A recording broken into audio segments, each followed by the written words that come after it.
Good evening and salutations, my Beyond the Gates fans. That's gonna take a bit getting used to. What do I got? Five intros now?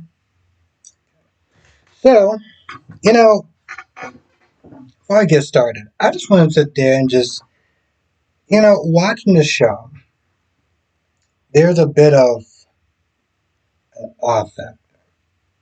I say an awe factor because there is so many goddamn beautiful women of color in this show. It is just insane. Nicole, bad chick right there. I personally think that Bill chose the wrong sister. I'm not saying that Danny isn't pretty and everything like that, but was bad. I mean, I thought Jordan was bad on General Hospital, but yeah. So okay, I'm still giving the show a bit of grace because it is still finding its legs in a sense. But there's certain things that I have to point out. One is these Martin conversations with Vernon. Okay, I get it. Vernon did some very serious and important work back in the day, non-violent and all that stuff, right? He was a legend. And, taking Martin under his wing, teaching him the ropes and stuff like that. And I get a certain level of hero worshiping. It's been 2 days now. we're not about to sit there and go into B&B territory. That's what we're not going to do. And granted, doesn't do it throughout the entire show, but this is we have to kind of like stop this a little bit. Um,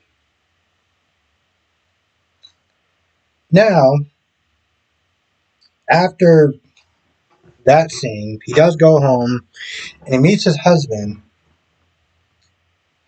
Brady. Yep, that's right. There's another Brady. You know what I'm talking about. You know what I'm talking about. The conversation doesn't really go too much anywhere. They talk about their kids, his dreams. It's it's still finding itself, but it's not a super important or really interesting scene. Now, y'all know Cat Lady, my gorgeous queen Cat Lady, called this yesterday, and for the sake of this show, I hope that she's wrong. So let's meet Ashley for a hot minute, right? She says that Ashley is coming across as a Willow type. And I pray to God that she's wrong. But we are introducing new characters. One of them is her mother. I don't remember the mom's name. The other is Dana, I think that's her name, and her daughter, Eva.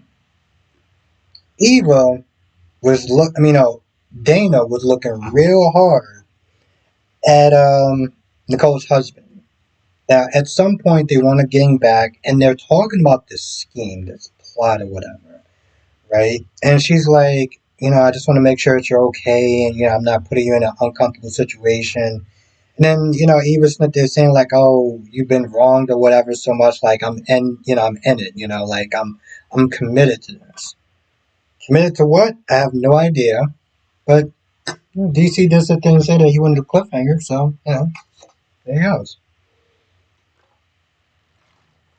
Now the scene with Nicole in the beginning wasn't super interesting. She is, about charity and stuff like that, giving out donations to or donation to some talented student or whatever. It's not super important. But we do meet her husband, which is Ted.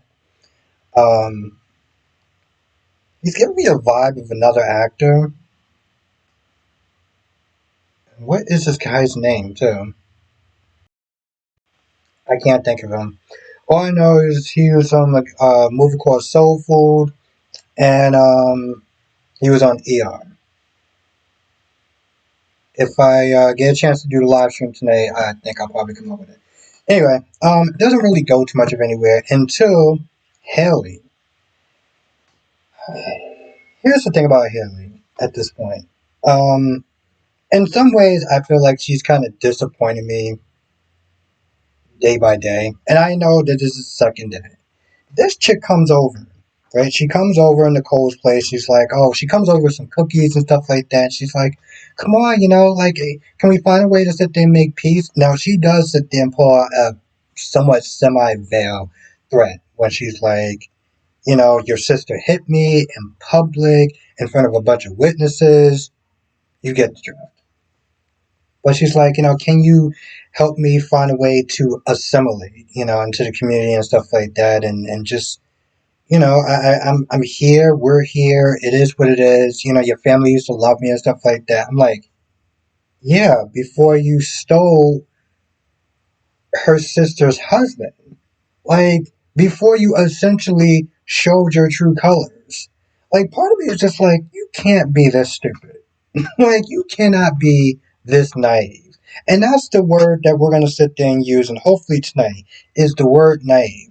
Because in the same breath, she says that I'm not naive, I knew exactly what I was getting into. And what was the quoted line?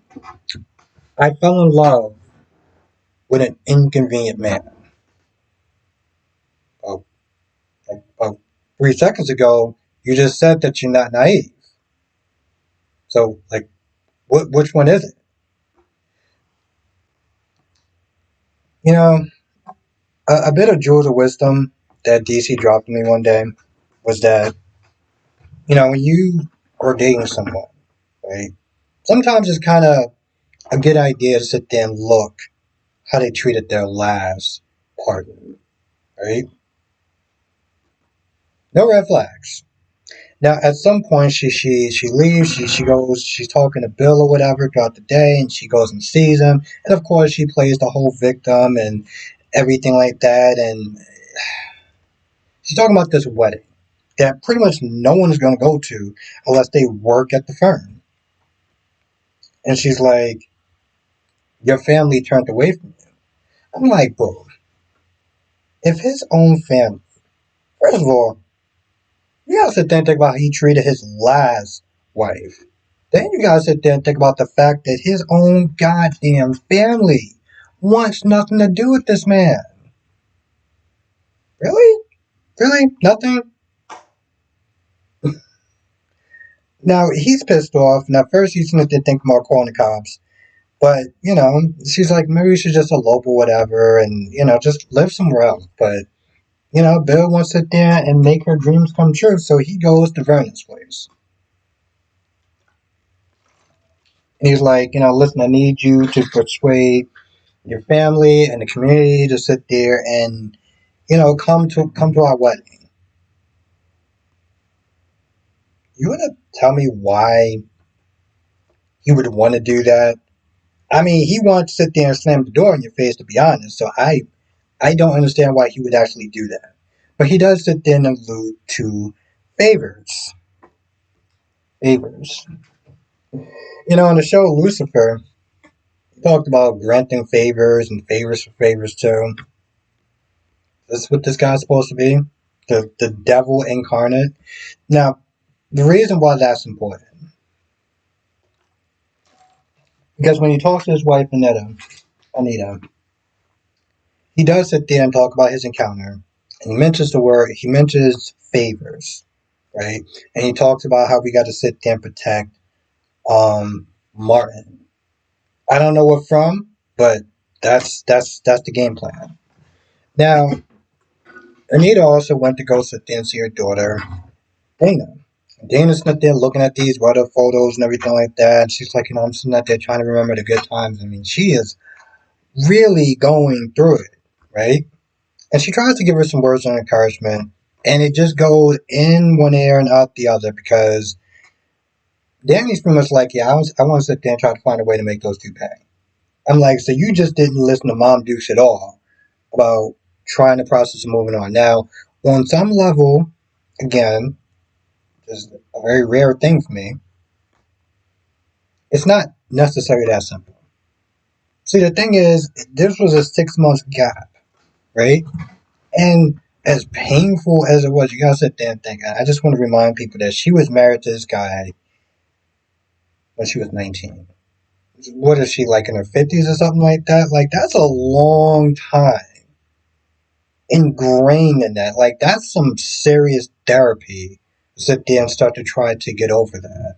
Most people sit there and take 6 months, even after like maybe 2.5 years, they go through therapy. I can't imagine 19. But anyway, the hell is that they're saying? I mean, the point is, it's like she was starting to get over it. Like, I mean, it was painful. But then Bill decided to just say, "Hey, she got the news about them um living in Fairmont and having their wedding at the country club or whatever, wherever it was, and it was like, you know what I'm saying? Like, that's a huge shock. So she ain't done. And let me tell you something. After she gets all dressed up and everything like that and looking all sexy, she decides to go to this man's firm while he's in the middle of sitting there dealing with clients, take a golf club and just start knocking shit off. And he's just like, oh God, like, bro, listen, I mean, you know what you're married to. You knew you wanted a diva. There you go. A lot of perks sitting up there being with a diva. But you know what they say, hell has no fury like a woman scorned. So this is on you, bro. I don't feel sorry for you one bit. Also, you got Andre flirting with Ashley. And Ashley is this new day. She's dealing with her trainer and everything like that to show her the works and stuff. And the trainer's like, "Yo, listen, you don't get involved in that, because you'll just be another notch in this belt. You don't want to mess up your relationship with Derek, the fireman." Um, just got to point out that he's a fireman. Oh, and by the way, in case I didn't sit there and mention, Nicole pretty much like held to know. My loyalty is to my sister, so you must be out your goddamn mind. And pretty much just kind of tells her to get the hell up out of her house, which is something she should do. Um, that's the majority of the episode. There's very little things I missed here or there, but that is the general gist of the episode. Now, I'm going to sit there and attempt to do a live stream tonight. Maybe a little more later because I got 5 But I'm gonna do my best to sit there and make it happen, and we'll talk for a little bit and get into it. So check the community tab because that's pretty much where I'm gonna be posting the time, and if I get a chance to do it tonight, it's been a day, and I actually got out early, and it's still,